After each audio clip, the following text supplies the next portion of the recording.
skal til at måle omkredsen på den her firkant, og vi har jo tegnet den her flotte firkant, men vi ved ikke rigtig, hvor lang den er. Og for at finde ud af omkredsen på en firkant, så skal vi have målt siderne på firkanten.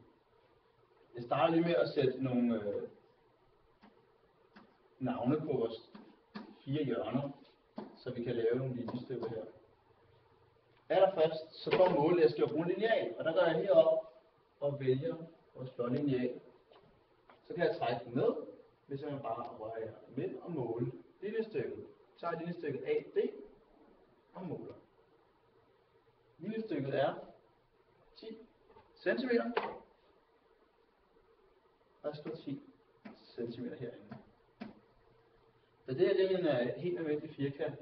For uden at vide, om det er et kvadrat eller et rektangel, så ved vi i hvert fald også, at den modstående side her er også 10 cm. Og det dobbelttjekker vi lige. Og det er også 10 cm. Det er ganske korrekt. Så skal jeg måle siderne, og for at gøre det, så må jeg jo dreje min lineal. Og det gør jeg sådan her. Og den står der. Og den er også 10 cm.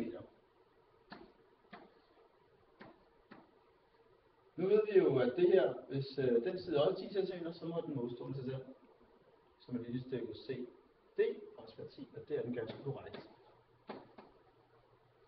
Fjerner lige vores lineal. Når vi ved, at alle siderne er det samme, så er vi faktisk fat i et kvadrat, og det ved vi netop, fordi de er lige lange. Omkredsen for det her kvadrat, det må så være O er lige med de 4 linjestykker, så det bliver 10 plus 10 plus 10 plus 10. Og det giver 40. Så omkredsen på vores firkant er 40 cm.